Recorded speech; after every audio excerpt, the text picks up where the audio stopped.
One time, I was walking into a coffee shop, and a guy was walking out at the exact same time. We locked eyes for maybe half a second, and instead of doing what a normal human does, a nod, a smile, literally anything, my brain just short-circuited. I looked away too fast, then looked back too slow, then landed on this weird half-smile, half-grimace thing that probably looked like I was passing a kidney stone at Starbucks. For weeks I thought this was just a me problem. Turns out it's not.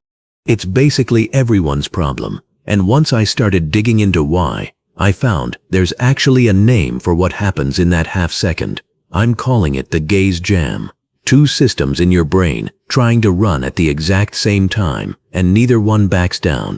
Once you know what it is, you cannot stop seeing it happen to every single person around you. First one, the elevator stare down.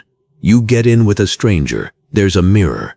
Now you have to actively strategize where your eyes go for the next 40 seconds, like you're defusing a bomb. Floor numbers, your shoes, the inspection certificate from 2019. Anywhere but the mirror, because God forbid you catch your own reflection, catching their reflection, catching your reflection. That's not a phobia. That's just basic geometry with nowhere for your eyes to hide. Second, the hallway drift. Two people walking toward each other down a long hallway. You lock eyes from 50 feet away. Fine, normal.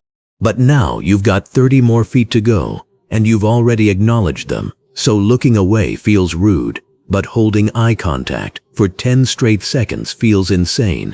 So you do this slow motion glance away, glance back routine, like a lighthouse having a nervous breakdown. And by the time you pass each other, you're both relieved, like you survived something.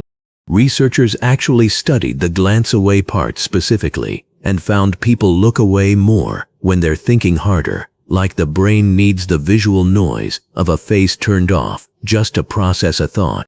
So next time you ask a coworker a question and they suddenly find the ceiling fascinating, that's not them being weird. That's the jam, live, on a schedule you could practically set your watch to. Then there's the wave. You wave at someone who wasn't waving at you. They were waving at the person behind you. Now you have to convert the wave into something else mid-motion, a hair adjustment, a stretch.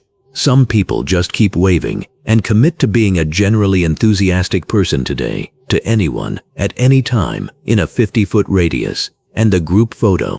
This one's different. Because you're not even part of the moment, you're just standing behind the camera person, and now you're making full eye contact with everyone in the shot for the entire time it takes them to focus. Nobody has ever survived this gracefully. 6 people, all trying not to laugh, all mutually witnessing each other, waiting on a phone that just will not commit to taking the picture. Same short circuit as the elevator and the hallway. Except this time, there's an audience watching it happen to everyone at once. So why does this happen every single time, no matter how many times you've already lived through it? People who hold steady, comfortable eye contact get rated by others as more likable, more competent, more trustworthy, almost automatically. Direct gaze triggers a genuinely positive reaction in the brain before you've even consciously clocked it, which sounds great. Except your body doesn't know that's what's happening, because eye contact is also, biologically, a threat display. Prolonged direct staring is something predators do. So somewhere deep in your nervous system, a tiny caveman is going, "Why is this creature looking directly into my soul?" While the modern part of your brain is going, "It's just Kevin from accounting, relax." One system wants connection, the other is scanning for danger. Both fire at once, over the exact same half second. That's the gaze jam. Not a glitch in you specifically, just what happens when two very old wires cross. People with social anxiety get this dial turned up to an extreme, where mutual gaze doesn't just feel awkward, it feels genuinely threatening, like being evaluated and found lacking in real time, which honestly reframes the whole thing. If you've ever locked eyes with a stranger and spiraled about it for the rest of the day, you weren't broken, you were just running a very old survival script at full volume in a very unnecessary situation, like a Trader Joe's. And look, I'm not saying evolution got this one right. Locking eyes with a coworker over a printer jam does not require the same nervous system response as locking eyes with a wolf. But here we are, every single one of us, doing the elevator floor number strategy, the hallway lighthouse glance, the group photo hostage stare, all convinced we're the only one malfunctioning. You're not.